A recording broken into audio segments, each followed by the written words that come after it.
This presentation is going to look at how cellular materials are moving. Okay, so material has to get into and out of the cell. Most of the time it happens through passive transport. Passive transport is referring to the movement of substances through the cell membrane, and this is done without using energy. So remember, all cells, plant and animal cells, are surrounded by a membrane. And this membrane will allow food and oxygen into the cell, and it will allow waste material out. Okay, the cell membrane, it is selectively permeable. That means it acts kind of like a window screen. Okay, where a window screen would let a nice breeze through, but it would block out the bugs.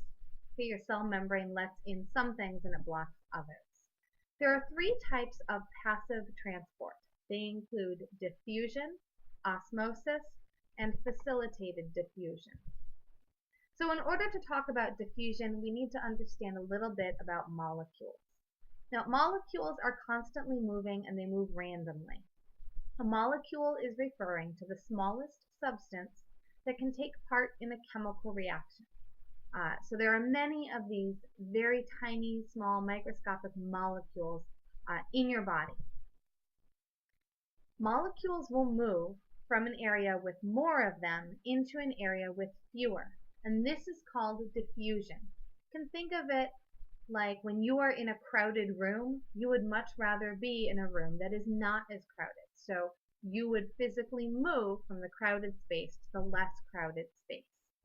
Molecules will continue to move from one area into another until both areas are equal. So both areas have equal amounts of molecules. At that point, we say equilibrium is reached and diffusion stops. Equilibrium just means that you have a state of balance. So there's the same number of molecules in both areas. Osmosis is specifically referring to the diffusion of water. Okay, so diffusion is talking about how these molecules will move from areas of high concentration to low concentration until equilibrium is reached. And when we are talking about the diffusion of water or the movement of water molecules, that is osmosis.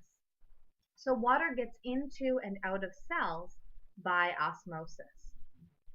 If we're looking at a plant cell, okay, plant cells might lose water, and if they lose water, it causes the cell membrane to come away from its cell wall, and that might cause the plant cell to become limp.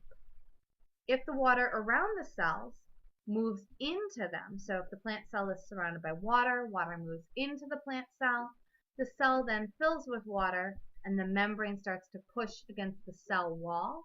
When you've got something pushing against the cell wall, pressure increases, and so the cells would become firm.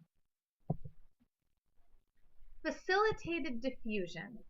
Okay, so most substances easily pass through the cell membrane by diffusion, but some substances are so large that they need a little bit of help.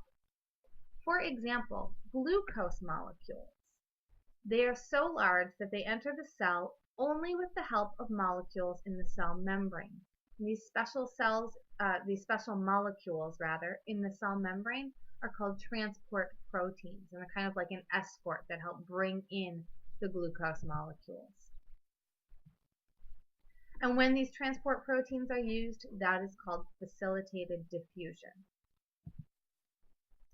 Active transport happens because sometimes a substance is needed inside of a cell, even though the amount of that substance inside the cell is already greater than the amount outside of the cell, right? Because remember, when you have a large amount in one area and a small amount of these molecules in another, things will naturally move from an area of high concentration to an area of low concentration.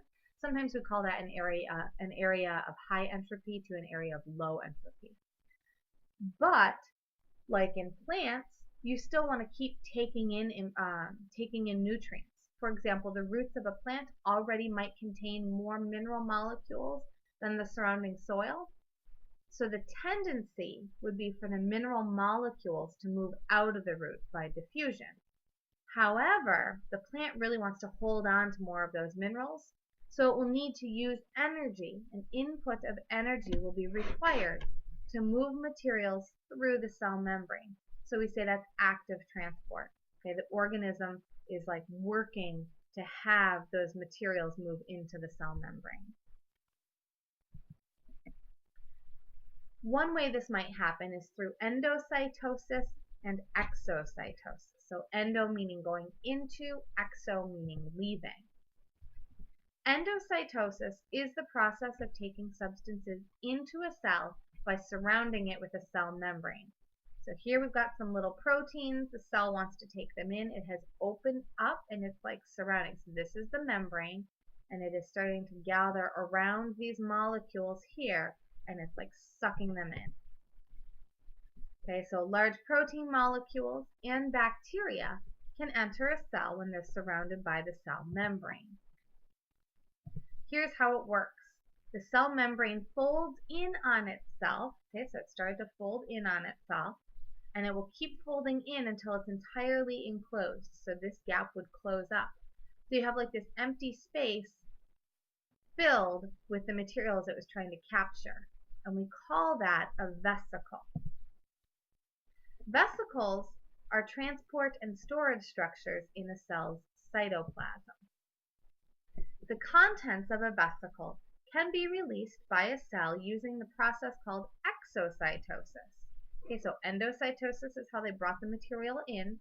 Exocytosis is how they get rid of materials, and it happens the same way that endocytosis does. A vesicle's membrane fuses with the cell's membrane, and the vesicle's contents are released. So the vesicle would move to the edge of the cell, it would connect its little membrane, and then it would open up, and these materials would leave. I know that was a lot of information. Please watch this as many times as you need to get everything. Good luck.